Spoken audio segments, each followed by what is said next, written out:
Pada zaman dahulu kala, terdapat sepasang suami isteri yang kaya raya. Mereka memiliki banyak harta benda. Mereka juga mempunyai 2 orang anak lelaki yang masih kecil. Setelah kematian suami isteri itu, harta benda dan ternakan mereka habis diambil oleh orang-orang jahat. Kedua orang adik-beradik yang masih kecil itu tidak pandai mencari nafkah lagi dan hidup melarat. Harta yang tinggal hanyalah sebuah kolam ikan yang digali oleh ayahnya. Oleh itu, kolam ikan tersebut mereka jaga siang dan malam. Pada suatu hari, si bongsu melihat 7 orang wanita kayangan sedang bersiap-siap untuk pulang setelah mandi di kolam ikannya. Si bongsu merapati mereka lalu bertanya, "Bolehkah hamba ikut kalian pulang?" "Boleh, apa salahnya jika itu sudah kemahuan tuan hamba?" jawab ketujuh-tujuh orang wanita kayangan tersebut. Dengan itu, si bongsu pun pergi ke kayangan bersama mereka. Setelah berjalan selama 7 hari dan 7 malam, mereka pun sampailah di kayangan.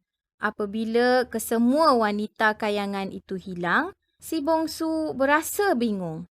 Si bongsu sedang berjalan di sebuah dusun apabila dia ternampak benda berwarna kuning keemasan sedang dijemur di bawah terik matahari. "Wah, benda yang kuning kemilau itu tentu selonggok emas," kata si bongsu di dalam hati. Si bongsu bertemu dengan seorang lelaki yang sedang menjaga benda yang disangkanya emas itu lalu bertanya, "Dari manakah tuan hamba mendapat emas yang banyak ini?" "Ini bukan emas. Ini ialah padi," jawab orang kayangan itu. Tuan punya benda itu memberitahu si bongsu bahawa benda yang disangkanya emas itu ialah sejenis tanaman yang boleh dimakan dan rasanya sungguh enak dan berkhasiat berbanding segala makanan yang ada di bumi. "Oh, jadi benda yang saya sangka emas itu ternyata boleh dimakan," kata si bongsu kehairanan. Si bongsu meluahkan hasratnya meminta benih padi itu untuk dibawa pulang ke bumi. Tuan punya padi itu berasa marah dan melarang sama sekali benih padi itu dibawa pulang. Walau bagaimanapun, tuan padi itu membenarkan si bongsu untuk merasa makanan yang sangat disayanginya itu. Selepas itu, tuan punya padi itu mengambil nasi lalu memberikannya kepada si bongsu. Tuan punya padi mahu si bongsu merasainya supaya dia boleh mengetahui betapa nikmat dan lazatnya benda yang disangkanya emas itu tadi. Setelah makan nasi itu, si bongsu mengakui betapa lazatnya makanan yang aneh tersebut. Dia terlalu ingin membawa pulang benih padi itu untuk ditanam di bumi. Si bongsu tahu bahawa orang kayangan tersebut tidak mungkin akan membenarkannya membawa pulang. Akhirnya, dia mendapat satu akal, iaitu padi itu akan dimasukkan ke dalam mulutnya. Pada suatu hari, ketika tuan padi sedang sibuk menghalau burung-burung yang makan padinya, si bongsu mengambil segenggam padi yang sedang dijemur itu, lalu memasukkan padi itu ke dalam mulutnya. Si bongsu segera berlari menuju ke tangga pelangi. Tuan padi yang menyedari itu segera mengejar si bongsu. Malang bagi si bongsu apabila berjaya ditangkap oleh orang kayangan itu. Tuan punya padi itu berasa marah lalu memukul si bongsu hingga menyebabkan tumitnya luka kerana terhantuk pada bucu tangga yang tajam. Orang kayangan itu turut memaksa si bongsu memulangkan semua padi yang telah dicurinya tadi. Ketika tuan punya padi itu hendak pulang ke kayangan, si bongsu yang masih sakit itu menawarkan diri untuk pergi bersama-samanya.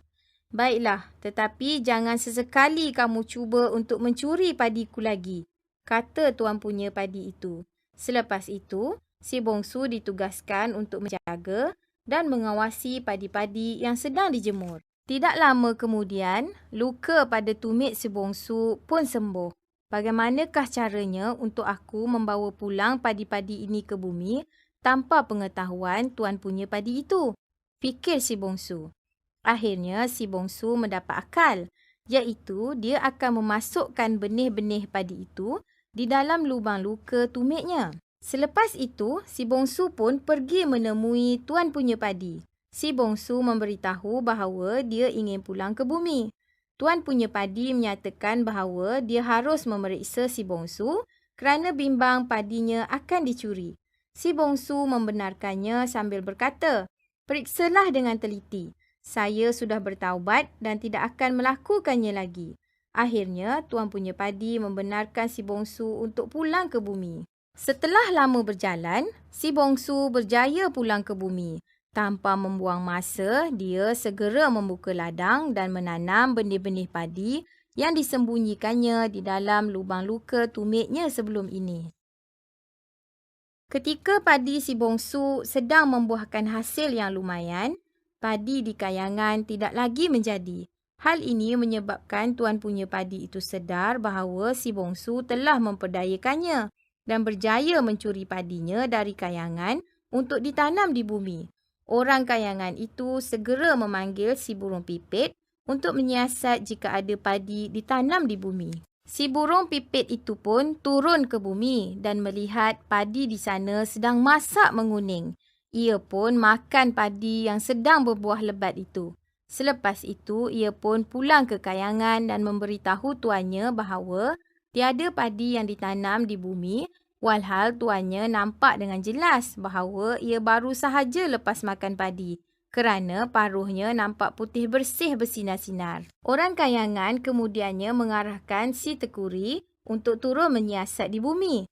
Dia sama sekali tidak percaya akan laporan yang diterimanya daripada si burung pipit.